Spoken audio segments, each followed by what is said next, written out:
and I'm the director and curator at Dunlop Art Gallery and the RPL Film Theatre. So welcome to our discussion tonight on John Ware Reclaimed. And I'm joined by our two incredible panelists. We have Cheryl Foggo and Karina Vernon. Hi. So before we begin, I'd like to just read out the land acknowledgement. I acknowledge that I'm currently situated on Treaty 4 territory, the original lands of the Cree, Ojibwe, Saulteaux, Dakota, Nakota, Lakota, and on the homeland of the Métis Nation. I also want to recognize the historical relations between African Canadians and Indigenous peoples. In the documentary John Ware Reclaimed, which is a documentary we're all here tonight to discuss, we learn about John Ware's relationship with the Blackfoot First Nation in the 1800s. So we know that there's a long history in Canada of Black and Indigenous relations, which sometimes has been at odds, but for the most part has been about resisting settler colonialism. Kinship between our communities is not new, and it continues to grow and evolve today. So I'm going to read out the bios of our two lovely panelists. So I'll start with Cheryl Foggo's bio. Cheryl Foggo has been published and produced extensively as a screenwriter, playwright, writer of fiction and nonfiction, journalist, and as a young adult novelist. Her works focusing on the lives of Black people living in Western Canada have received many provincial and national awards and nominations. In addition to launching this new edition of Pouring Down Rain, which I have right here, in 2020, the year will also see the launch of two new films directed by her, Kicking Up Fuss, the Charles Daniels story, and the National Film Board of Canada documentary, John Ware Reclaimed, which is what we're going to discuss tonight. Cheryl lives in Calgary. Thank you for joining us, Cheryl. Thank you. It's great to be here. Okay, and I'll read out the bio for Karina Vernon. Karina Vernon is an associate professor of English at the University of Toronto, Scarborough, where she researches and teaches in the areas of Canadian and Black Canadian literature, Black aesthetics, archives, critical pedagogy, and Black Indigenous solidarity.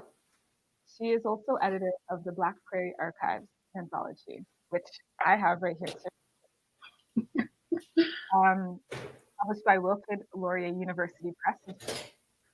She's also in the early stages of a 5-year SSHRC-funded project, Black Art and the Aesthetics of Spatial Justice, which seeks to understand how mid-century urban renewal projects that destroyed inner-city Black neighborhoods across North America gave rise to new Black literary aesthetics. Thank you, Karina, for joining us. It's terrific to be here. I'm honored to be in conversation with you both tonight. Perfect. So for those of you who are watching at home, just a heads up that the discussion tonight will last for about 45 minutes to an hour, and we'll be taking your questions and comments throughout the discussion tonight. So if you have any questions for either Cheryl or Karina, or even myself, feel free to drop it in the comment section, and we'll do our best to get to your questions as we go along in tonight's discussion. Okay, so let's dive in. Cheryl, so can you give us a brief synopsis of the documentary John Ware Reclaimed, particularly for those who are at home who maybe haven't seen the documentary yet? Can you tell us who John Ware was? Why don't I start by saying that John Ware was an African-American cowboy who came up to Western Canada in late fall 1882. And he very quickly established himself as a skilled horseman, a great manager of people, a very savvy person with a wonderful personality. He established himself first in those realms and then eventually became a rancher. He married a Black woman from Toronto, and they had 6 children, 5 of whom lived to adulthood, and he lived for the rest of his life in this part of the world until he died in 1905. The film has 3 threads, essentially. One is wanting to share a bit about John Ware himself and his life. The other is wanting to explore the impact that he has had on my life, which is considerable. And the other thread of the film is a search for the historic John Ware, an attempt to try to find out where he came from. Within those three threads, I did a lot of things. I interview people. I have people share stories from John Ware's life on camera, so read newspaper clippings or anecdotes that other people said about him. And I also follow myself. I have the cameras follow me around on my genealogical and even archaeological dig for John Ware. So that's a synopsis. Mm-hmm. Thank you for that. Yeah, it's an incredible film. And I think one of the reasons why I enjoyed it so much is because, you know, the typical retellings of African Canadian history that we hear about focus really heavily on the Underground Railroad, which of course is important history that we all should know about, but too often that feels like the only story that gets told. So it's really interesting to hear about other African Canadian histories that predate the Underground Railroad and were happening in other parts of the country. Yeah, it is. It also speaks to how important Karina's book is, because our prairie Black history is, I think, one of the least well-known Black histories in the country. As much as people don't know enough about any of our different Black histories, the prairie history has really been forgotten. So it's wonderful to finally have the film out there in the world. And I love it that it is out there at the same time as Karina's book, because those are two different ways that people can start exploring this history. Yeah. So that's a perfect segue into my next question for Karina, which is, can you tell us a little bit about Black Prairie Archives? Just what motivated you to edit that anthology? Just tell us a bit about that book. Oh, I'd be happy to tell you about my book. But before I do that, thank you. I just want to say I had a chance to watch Cheryl's film, and I just want to say what a tour de force of research it is. And it's so shaped by Cheryl's warm storytelling that it characterizes all of her work, and a deep, deep love for her subjects, for John Ware and for Black communities in Canada more broadly. So it's a really beautiful film. My own book, The Black Prairie Archives, is an anthology. It's an archive that's in the form of an anthology, where I gathered together all the writing that I could find written by Black people on the prairies between 1872 and 2019. And so I include 57 writers, and for each of the writers, I write a short introductory preface to help readers' engagement with the book. And the writing that I collect in the archive is generically diverse. So I include traditional literature like poetry and short fiction, excerpts from novels and plays and things like that. But I also, because I was also interested in recovering the Black presence on the prairie, I had to push my thinking about what mattered and what counts as literature. So I include letters and oral histories as well in the archive. Rap too, so there's a strong oral dimension. And I also make a space for thinking about all the culture, the Black culture that happened on the prairies but was maybe not written down. So the songs and dances and performances and all of that stuff. So I have one page at the very start of the anthology that kind of is a marker for all that, what archivists call the repertoire, the non-textual forms of cultural practice that took place on the prairies but never made it into the archive. Mm-hmm. Mm-hmm. Yes, thank you for that, Karina. So I'm just turning a bit of an echo. Okay. So I'm just reading a comment, and it's from Tia House. She's saying, "Congratulations on the film, Cheryl. Congratulations on the book, Karina." So thank you for that comment, Tia House. Thank you. Thank you. Is that Larissa? I bet that's Larissa. I think it's Larissa. It's wonderful that you're here, Larissa. So Cheryl, my question for you. So one of the things that really stood out for me in the documentary was just the beautiful way that you focused on the love story between John Ware and his wife Mildred Ware, which I thought was a pretty unusual take because most of the, I guess, retellings of John Ware's life that I'm familiar with focus on his strength, his dominance, his power, but you kind of took it in a different way. You had a different approach. Can you tell us about your decision to focus on this romantic aspect of his life? Can you also tell us about who Mildred Ware was? Thank you so much for asking that question. I don't get asked about Mildred enough in my conversations about the film. I love talking about her, and I love talking about the love between the two of them. And before I go on, thank you both for what you said about the film. I had a few different target audiences in mind while I was working on it, and you both were among my target audiences. I had read 2 comments from Nettie Ware, John and Mildred's oldest daughter, about their family life that really stuck with me. One was in a newspaper article in which she declared herself a fan of her dad and her mom.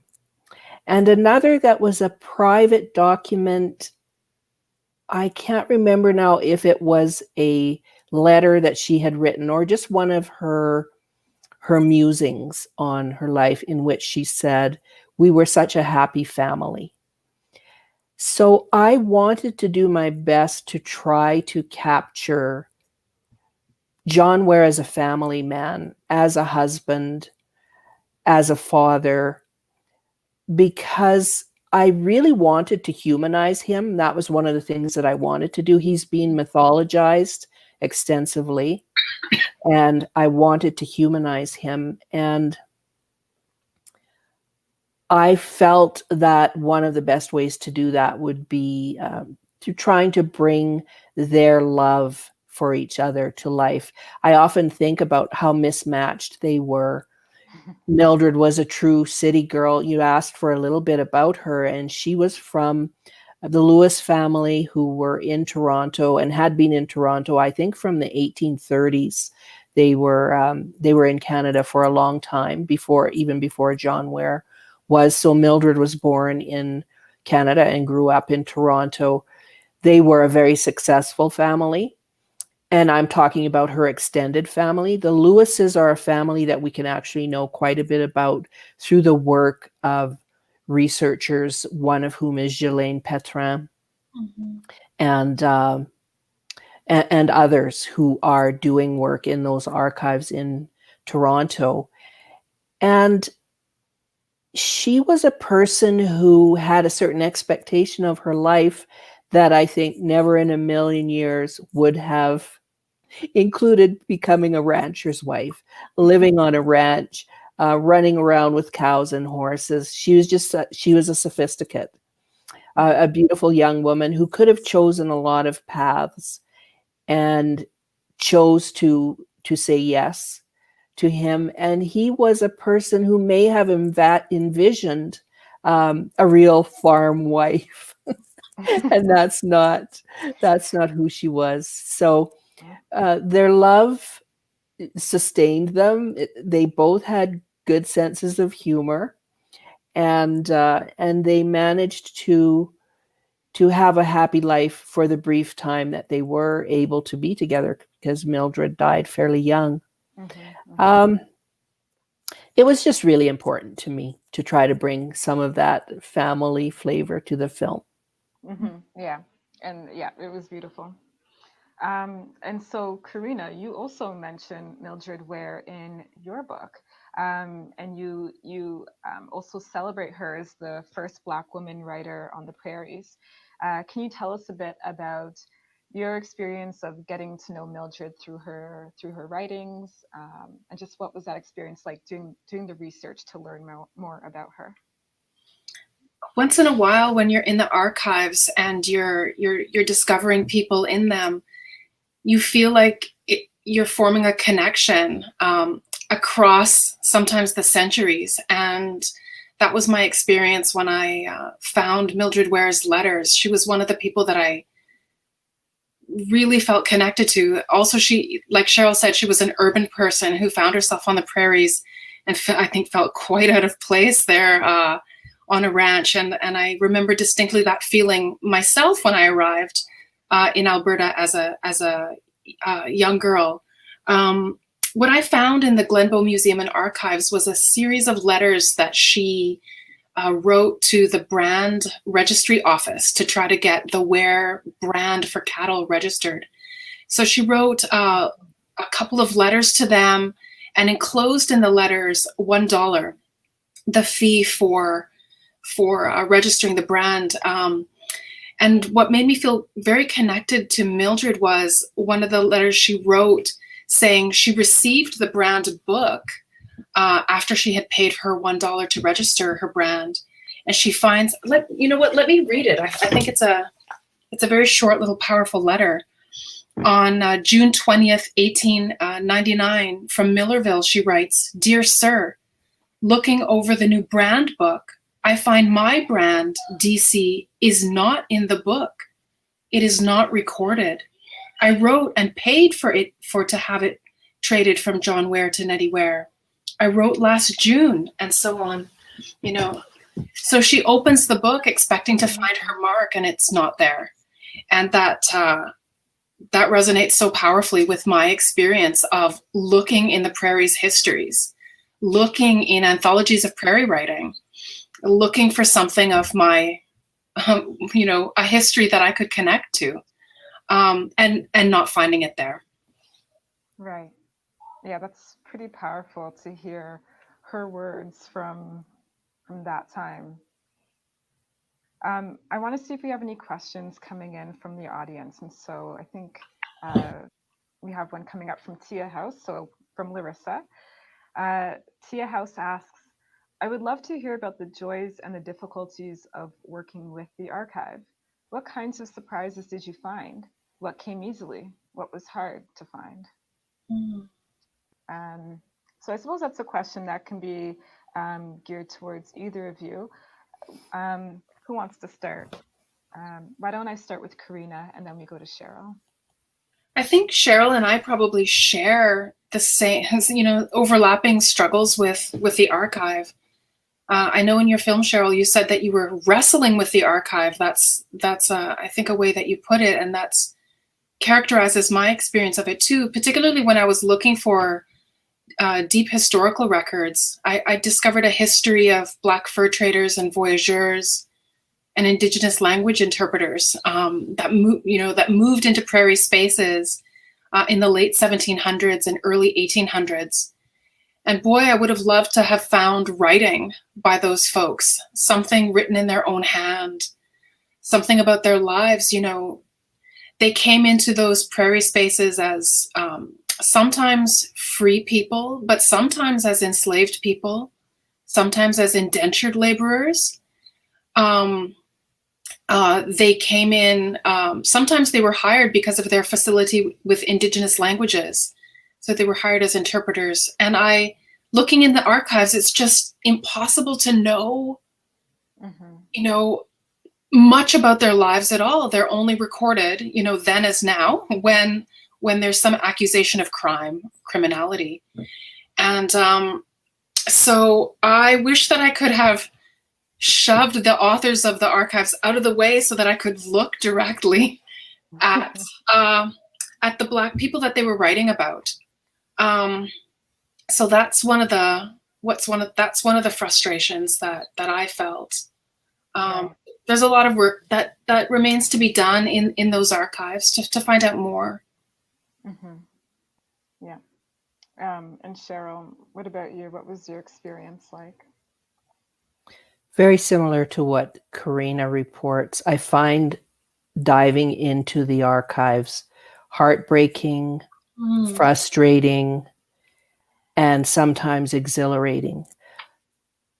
But often I find that the people I'm researching were not archived, were not present in the way that we would like them to be, because their lives or their births didn't count. You know, John Ware's birth to an enslaved mother was not a matter of significance to the people who were creating archives.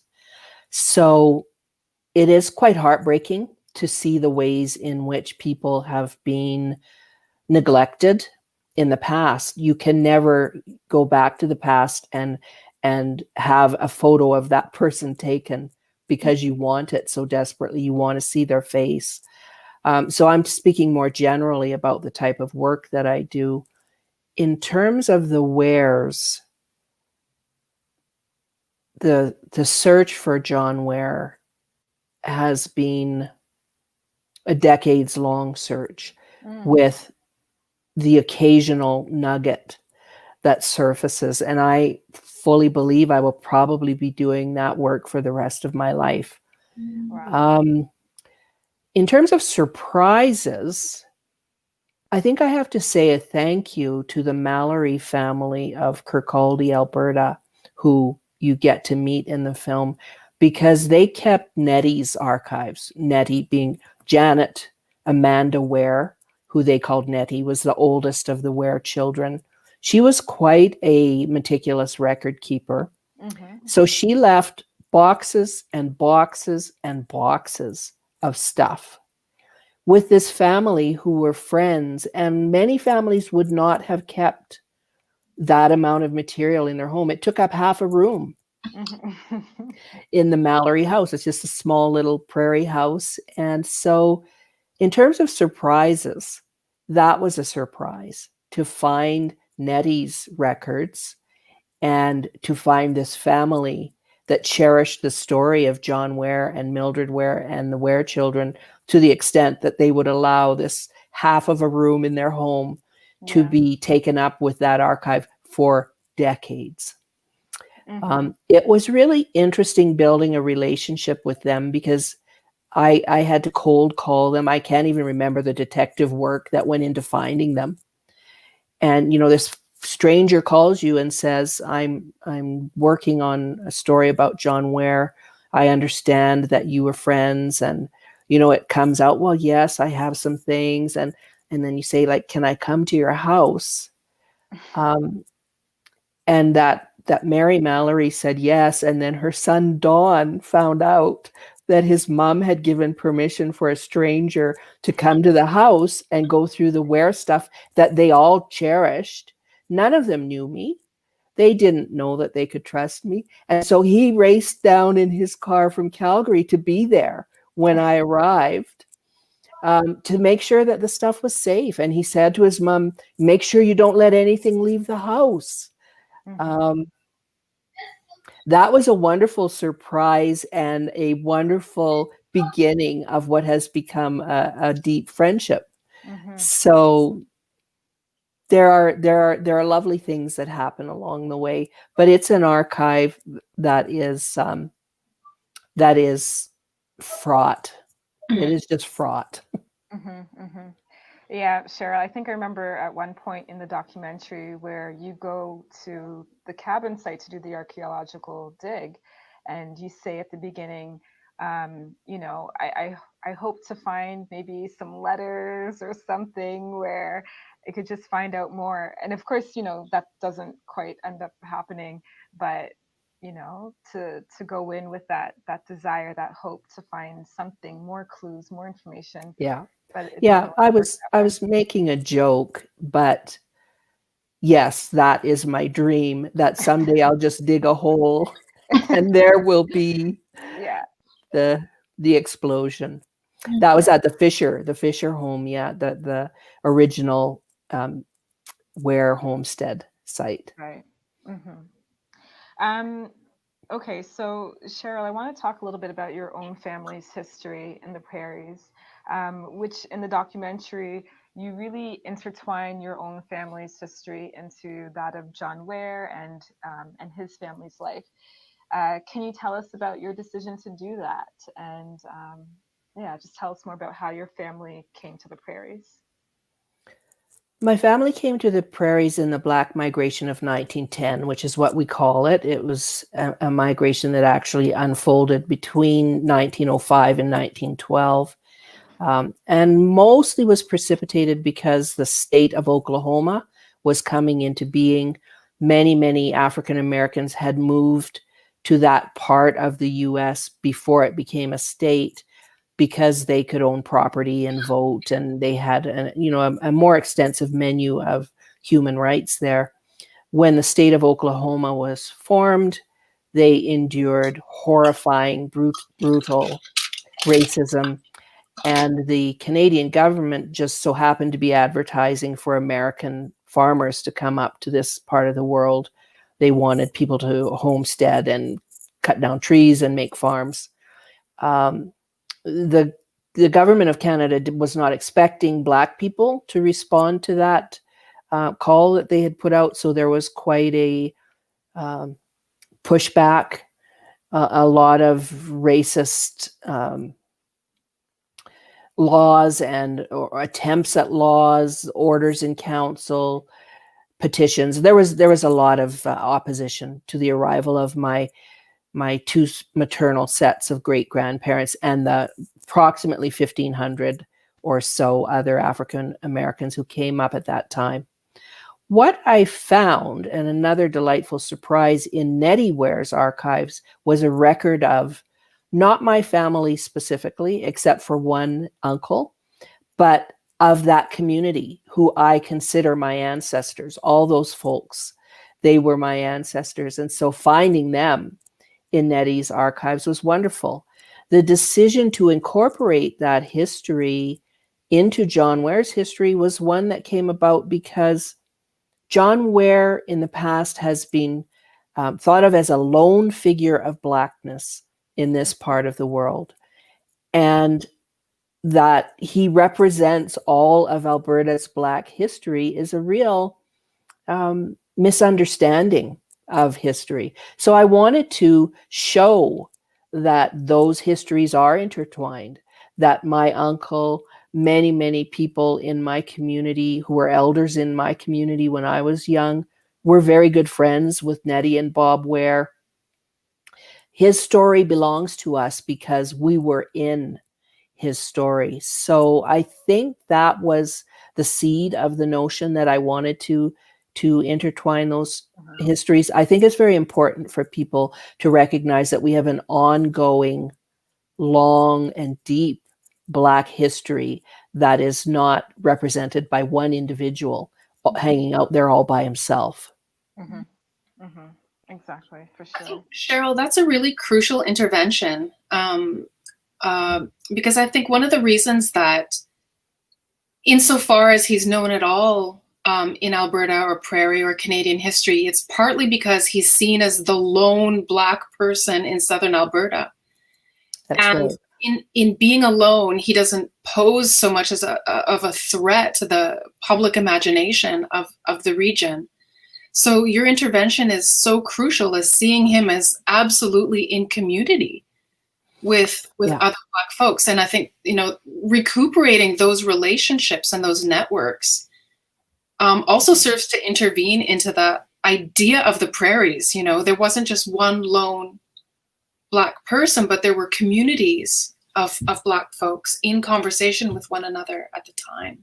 Exactly. Yes, you're quite right. And I really appreciate you picking up on that. The other intervention that was necessary there is the one that interrupts the story of John Ware as having been successful because there was no racism. And that's the other piece that has happened alongside him being out there all by himself, representing all of Black experience in Western Canada. His story has really been separated out in a way that upholds a narrative that isn't true about his experience as a Black person and about the ongoing experiences of other Black people. He did not only exist within a community, he came into that community. There were other Black people here before he came. There was Annie Saunders, Charles Dyson, a Pincher Creek blacksmith was here in John Ware's time, and many other Black cowboys. So thank you for having noticed that. I'm just seeing that we're getting some applause from a viewer, Janice Bateson. So Hi, she's just Janice. affirming what it is you all are saying. So this question is for Karina. So Karina, I know in the past you've talked about the violence that occurs when there's a clearing of Black and Indigenous narratives, particularly on the prairies. Can you just elaborate on this for us? Tell us what you mean by that. Sure. If there's a common thread that runs through our experiences as Black prairie people, I think it is that many of us are raised on the prairie without full knowledge of the Black history that has come before us. These histories exist as an absence in the history books and the prairie's cultural representations. So it becomes really important to recuperate these histories. You know, now that the book is out, now that the Black Prairie Archives is out, I'm having a lot of people ask me or say, these are stories that I've never heard before. And there's some anger in that. You know, people feel that they have been ripped off of their own histories, because these are Black Canadian histories, but they are also collective histories. And so people have grown up without a full sense of the richness of their collective stories. And so we can ask questions about why Black histories have been so omitted from the prairie's official dominant histories. And I think the answer has to land on racism in education, that these stories have been excluded, and in the service of the production of a dominant prairie whiteness and the fantasy of that history that has sanitized the prairies of its Black histories. You know, and we see this happening again today. It wasn't too long ago, a couple of weeks ago or last month, where I saw a story that, what was it? The United Conservative Party in Alberta had plans to transform the K-4 curriculum to omit any references to residential school. So we're seeing how history gets constructed to omit histories like these.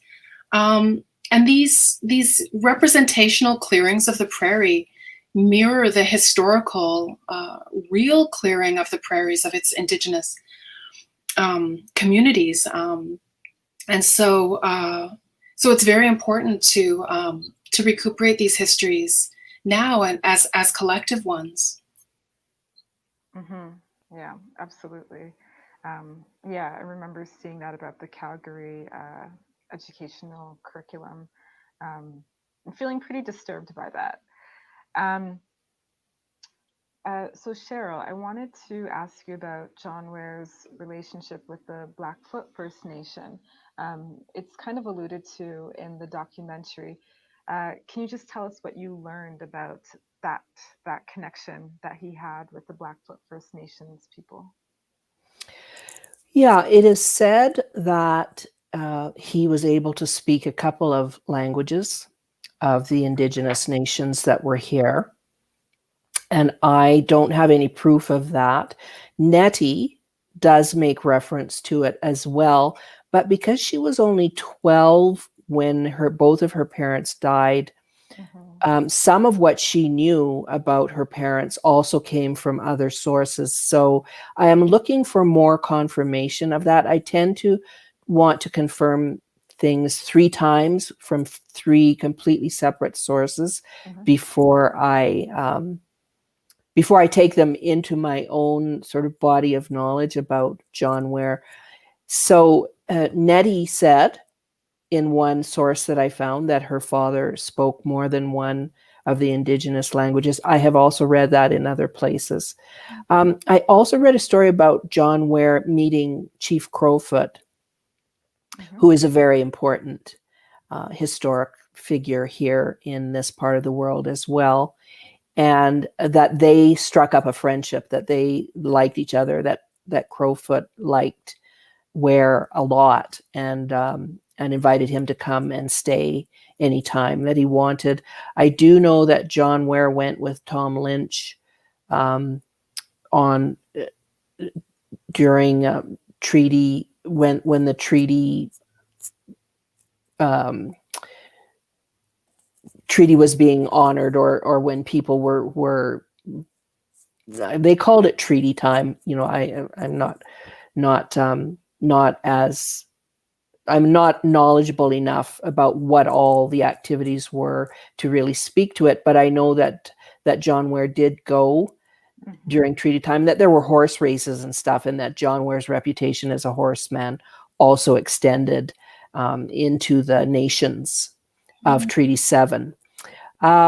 There are other things as well, other stories that I've heard that would indicate that overall the relationship was quite a positive one. But there are also other ways in which John Ware, as a person who was on this land and was given the opportunity to create a homestead, was being given an opportunity that many Indigenous people did not have. So there are also, as you mentioned in your introduction, Alyssa, there are ways in which these two tragic histories of the history of enslaved Africans in North America trying to survive, and the horrific history of Indigenous people being pushed off of their lands, and those two histories colliding, often in ways that led to mutual benefit, in that we helped each other and uplifted and supported each other, but also other ways in which we were in conflict with each other. So that's a part of the story that I would have loved to have made a whole film about, John Ware's relationship with the Indigenous communities here, and wasn't able to do so at this time, but perhaps we'll be able to revisit in the future. Mm-hmm. Yeah, perhaps another film. So I'm just getting a question in the chat that I'm going to read out. So this is coming from Bertrand Bickersteth. He says, Cheryl, so much of your writing shows the fullness of Black lives and the capacity for love. And then part 2 of that is, Karina, much of your scholarship is a radical intervention of presumed Black prairie presence. So part 3, which is this question, my question, esteemed women, why does it seem that Black love can only be a radical presence on the prairies? Everywhere, actually. Oh, wow. Quite a question. Why does it seem that Black love can only be a radical presence on the prairies?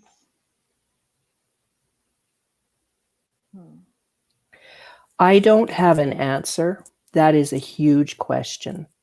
The question of why. Mm-hmm. Often we are asked why, or we are asked to explain something that we don't understand, because from our experience inside those communities, love was everywhere. Love was everywhere in my Black life. Mm-hmm. In those elders who nurtured me and supported me, in relationships between older cousins and younger cousins, and in relationships that I witnessed as well in homes, the love that I witnessed between my aunts and uncles, my grandparents who were married for 60 years. It was everywhere. So I don't know why it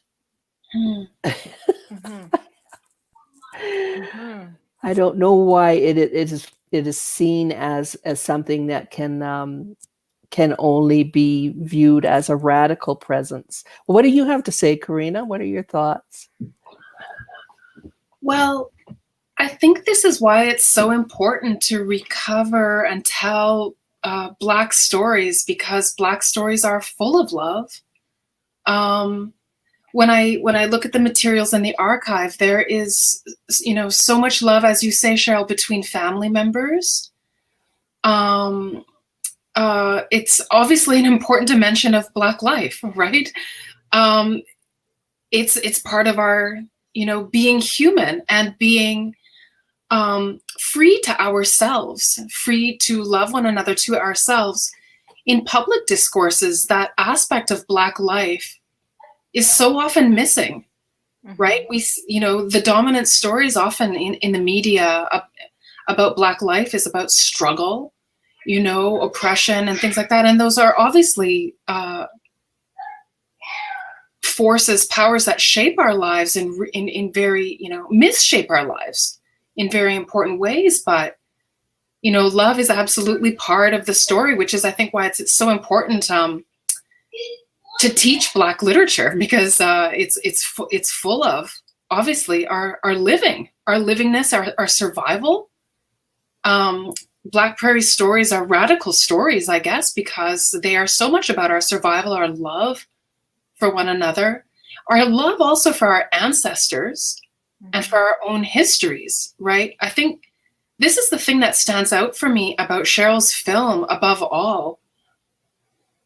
I don't know, this is my perspective, but what brings you to the archives, Cheryl, is a love of ancestors and the way that you claim John Ware as your ancestor, and the way that love puts you into relationship with the very earth that he lived on, So it brings you into love with the earth, and it brings you into love with Black community that he was a part of, and your Black community, your Black family, and also a love for the future, right?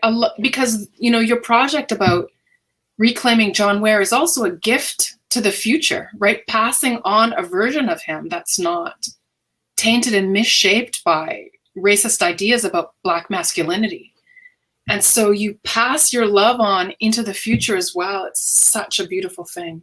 Mm-hmm. Thank you. Thank you. Those words mean a lot to me.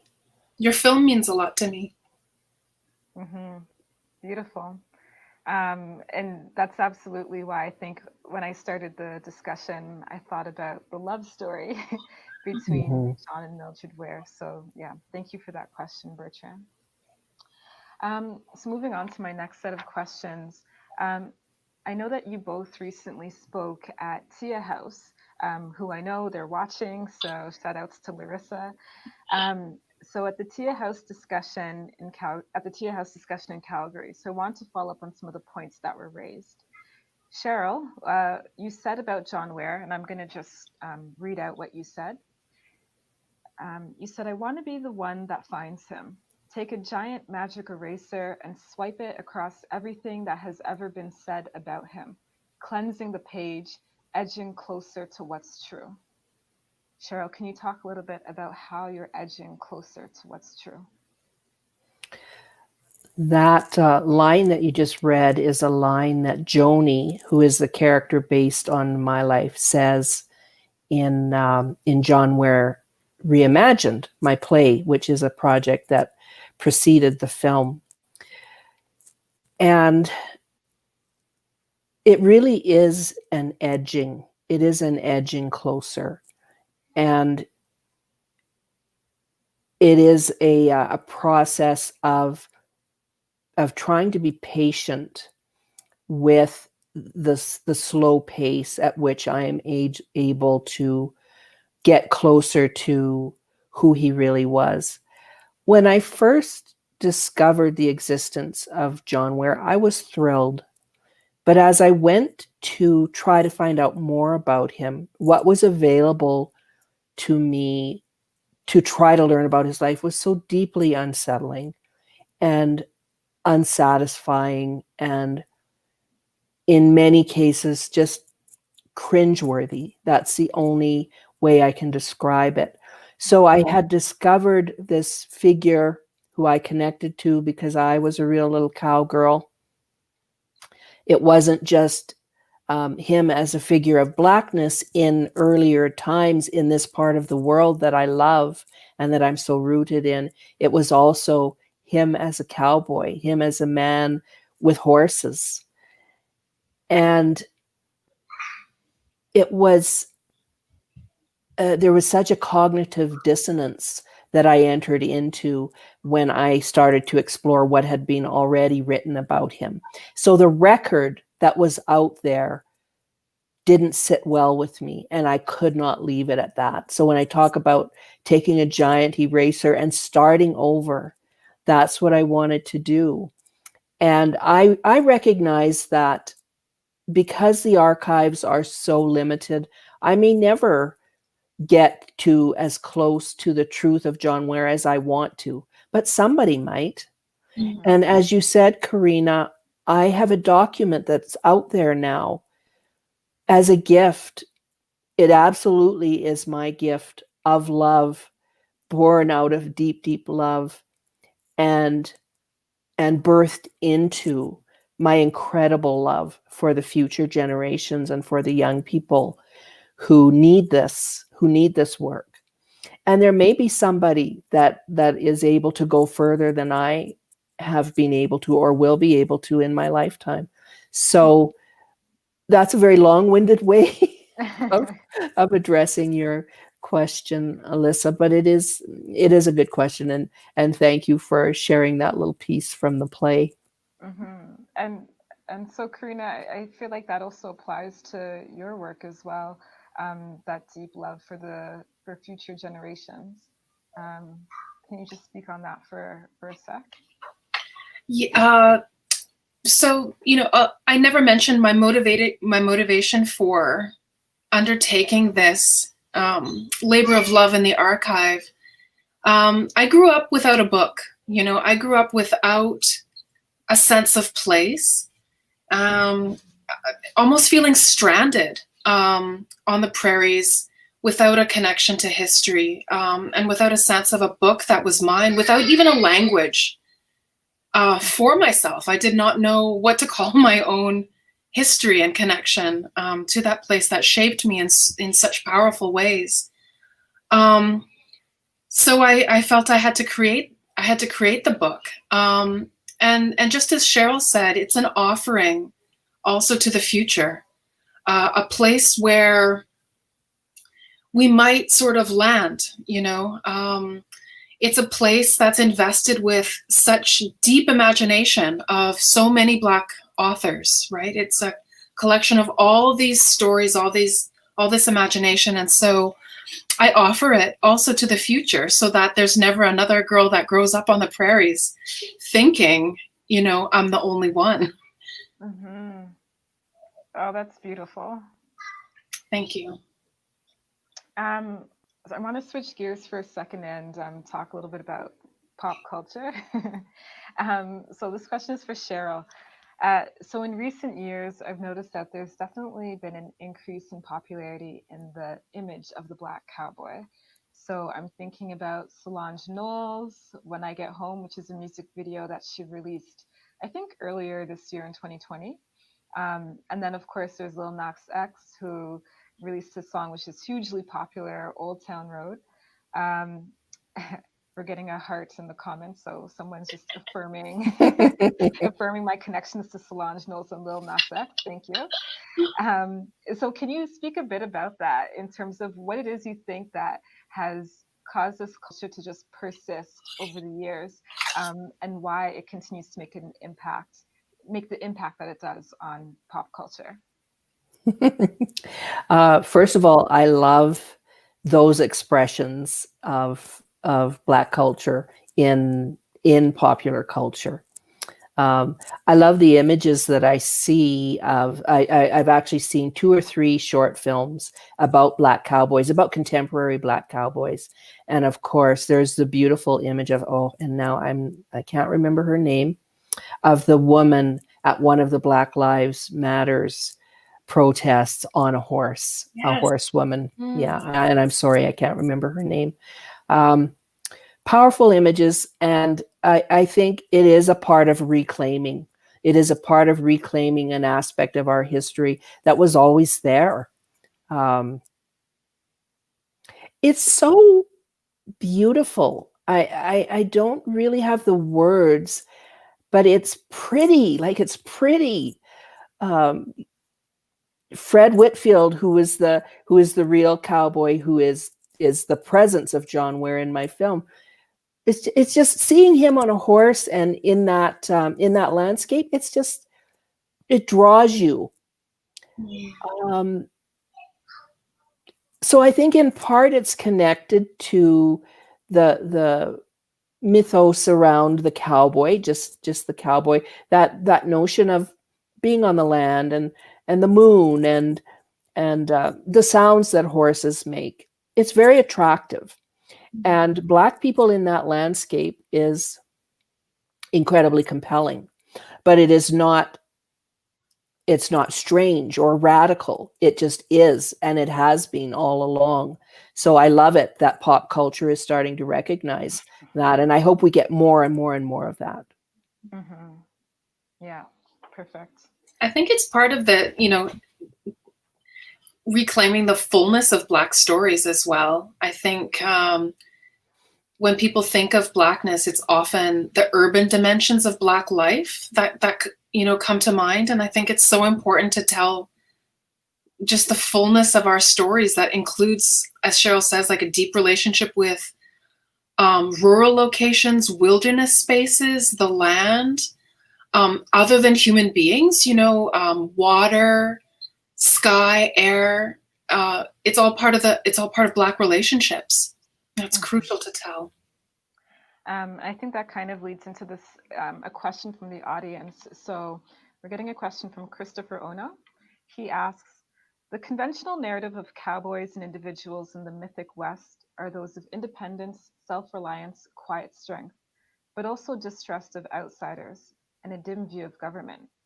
And then part 2, how would you compare and contrast John Ware's life in comparison to this conventional stereotype? So I guess let me see the first part of the question again, please. Sure. So, okay. The independence, the self-reliance, the quiet strength. Well, in his case, he was pretty boisterous, or he could be. He was, he liked to laugh and he was funny. The distrust of outsiders, I don't really see that when I look into that archive, including into the cowboys who were John Ware's neighbors, and that includes white cowboys, Indigenous people, other neighbors, other Black cowboys. I don't see that distrust of outsiders there. And again, going back to the notion of self-reliance, that was important, but people were also incredibly dependent on each other, and you couldn't survive out there alone. So in terms of a dim view of government, I don't know. I don't know what their daily conversations about politics would have been. John Ware himself had quite a few struggles to try to get title to his homestead, and that included government, but it also included corporations, the HBC, the railroad companies. I think he did feel a kind of a distrust of those bodies, and I can't help but think that was tied to race in his case, at least some dimensions of it. So that's a great question. And I would say that some of those stereotypes apply and others probably not so much in my assessment of John Ware's life. Thank you for that question. Yes, thank you, Christopher. So I'm just being cognizant of the time, so I'm going to get through our last couple of questions here. So I want to read out a quote by Ronaldo Walcott, because I think it relates. I think it makes sense here in this discussion. So Ronaldo Walcott, he recently wrote an essay for Canadian Art on institutional power. So I'm just going to read out his quote. He says, "The work I do within institutions is conditioned by political understanding that Black struggle does not just occur on the street, but in places of power. We call those places institutions, and those institutions activate modes of power that impact the conditions of Black culture and Black life. For me, it is therefore crucial that the institution is understood as a site of struggle and potential transformation. Thus, my participation is a conscious effort to work toward making those institutions a place where Blackness can take up space and residence. So for both of your books are now in the Regina Public Library, so I have them here. So can you both talk a little bit about the impact of what that means in terms of having your books in the institution, in these places of power, as Walcott puts it? Do you want to go first, Karina? Yeah, I'd be happy to. What comes to mind right away is actually a scene, Cheryl, in your film. There's a scene in which you're sitting down at the kitchen table talking to your brother Richard about when he first became aware of John Ware. And he'd gone into, I guess, the Glenbow Museum and Archives and found a display of John Ware. And he says, I remember the shock and almost elation of seeing John Ware there in the institution. He said it was astounding. So these institutions, right, like libraries and archives, are places that order our knowledge, right? They're a place where we see an ordering of knowledge and a prioritizing of what matters, what knowledges count as knowledges even. And Blackness has, been absented from these important spaces of knowledge. So it means everything to see these books in there. It's wonderful to think of, people arriving into the library and taking out potentially these books. It changes the whole story. Mm-hmm. Absolutely. Cheryl? Yes, I could talk extensively on that, but I think I will just say that I hearken back to something Karina said earlier about she made a book for herself. She made the book she needed, and she made that as a gift to future Karinas. A lot of my work has been from a similar motivation. I made, my first young adult novel. That was the novel that I wanted to have read when I was 12. So seeing those books, seeing our books in the libraries and in other places means that someone will discover those one day, that they will have that experience that Richard had, where they will go around a corner as he did and have a thrill run through their body because they found something that looks like them, or they found the thing that they needed. Doubly pleasurable is the fact that, of course, my mom was born in Regina. She grew up in Regina. I meant to try to get some time to find out how old that building is that you're in right now, Alyssa. Yeah. Whether it was there when my mom was a young woman, because to think of, that's her on the cover of that book. I mean, to think of her on the cover of a book in the library that she may have used as a young girl that's pretty thrilling. It's pretty special. Yeah. So for my last question, as we look towards the future, what's next for each of you? Cheryl, do you want to start in terms of what's next for your research and documentation on John Ware? I had always intended that I would make a trilogy of works about John Ware, so I am working on a book about him as well, and I'm still shaping what that's going to look like.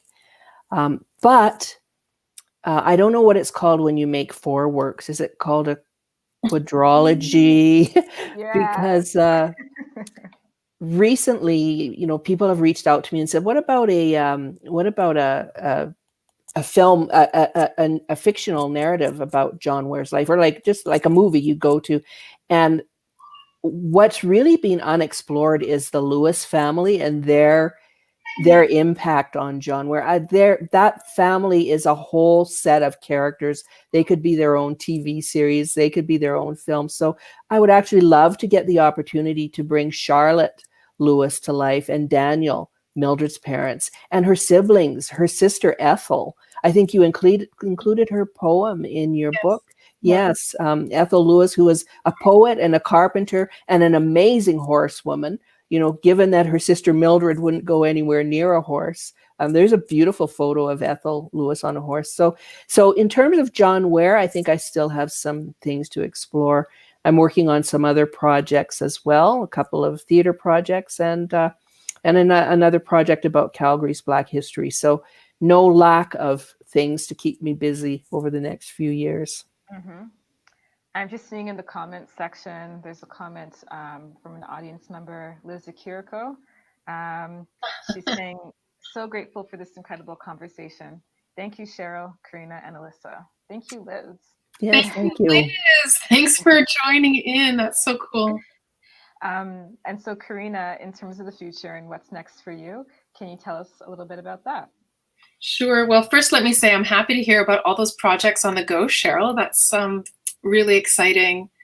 I'm still, I still have archive fever. I don't think that'll ever change. That's kind of my method.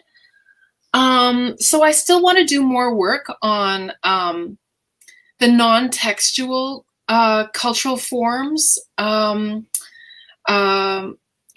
just watching your film, Cheryl, and hearing that John Ware was there calling square dances, he was all of that kind of stuff. I'm interested in how do I kind of archive that kind of non-textual cultural stuff. So I'm going to continue thinking about that.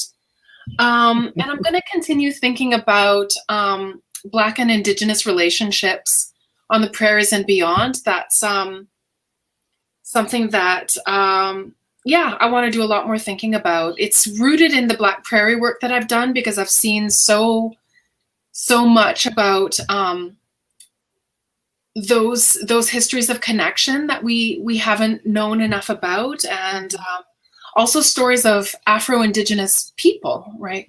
And so again, I'd like to delve further into these stories. So in order to know what the right way is forward for both of our people, because we are so entangled here on Turtle Island, and I think our fates are intertwined. So that's the direction my thinking is taking.